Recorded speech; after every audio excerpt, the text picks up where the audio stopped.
مش اي لعيب ينفع يتكلم في الكوره، مش اي لعيب يطلع يتكلم في الكوره ونسمع منه. زيكا، يعني تخيلوا معايا كده ان زيكا اللي كان بيتقارن بمحمد صلاح واللي كان ليه مستقبل مبشر جدا، طالع يخبط في اسماعيليه وطالع يخبط في شعب النادي الاسماعيلي، وبيتكلم عن محافظه الاسماعيليه بالكامل، وبيقول كلام مش احسن حاجه، بيقول كلام وحش جدا، وكمان مش عاجبه النادي الاسماعيلي. طب انت يا ابني، انا هسألك سؤال، انت بعد ما مشيت من النادي الاسماعيلي انت عملت ايه في حياتك؟ يعني الناس اول ما انت جيت اسماعيلية، اول ما انت جيت النادي الاسماعيلي، الناس كلها كانت مستنية منك اداء جامد جدا واداء مبشر جدا، وكانوا بيقارنوك بمحمد صلاح وان انت هتحترف والكلام ده.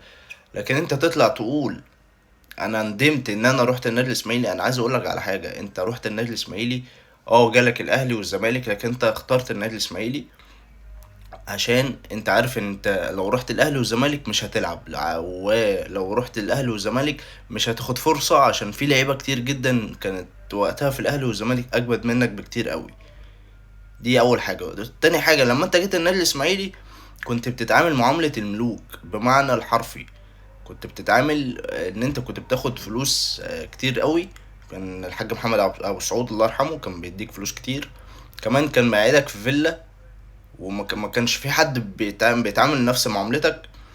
واول ما انت جيت بقى الاسماعيلي كان فاكرين ان محمد صلاح جاي والكلام ده من الاداء اللي انت كنت بتعمله في المقاولين، لكن انت بدماغك بتفكيرك بعقليتك ضيعت كل ده. كنتش جاي مركز في الكوره، كنتش جاي مركز في اي حاجه، كنت كل شويه خروجات وفسح وبنات والكلام ده، لكن دي حياتك الشخصيه. لكن انا ماليش دعوه بحياتك الشخصيه، انا بتكلم ان انت ما كنتش مركز اصلا في الكوره، ان انت ما كنتش مركز في الملعب. عشان كده النادي الاسماعيلي وجمهور النادي الاسماعيلي كرهك، وكان عايز كان عايزك تخليك تمشي من النادي الاسماعيلي عشان المستوى اللي انت كنت بتقدمه. فما تطلعش تقول جمهور النادي الاسماعيلي وشعب اسماعيليه واسماعيليه صغيره، ده ما يخصكش خالص. ومش انت اللي هتطلع تتكلم عن النادي الاسماعيلي تقول عليه الكلام ده، عشان ما فيش حد يسمع منك، عشان كل الناس عارفه عقليتك وكل الناس عارفه تفكيرك وكل الناس عارفه انت بتفكر ازاي. ولو انت لعيب كويس فعلا كنت مشيت من النادي الاسماعيلي ورحت نادي تاني، لكن انت ما عملتش اي حاجه في حياتك.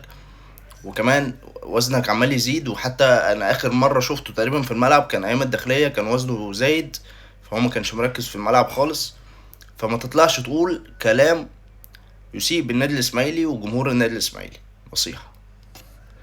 فايا كان، مش عايزين نتكلم في المواضيع دي كتير. النهارده عندنا ماتش مهم، هنشوف النادي الاسماعيلي ان شاء الله قدام حرس الحدود، وكل التوفيق للنادي الاسماعيلي النهارده.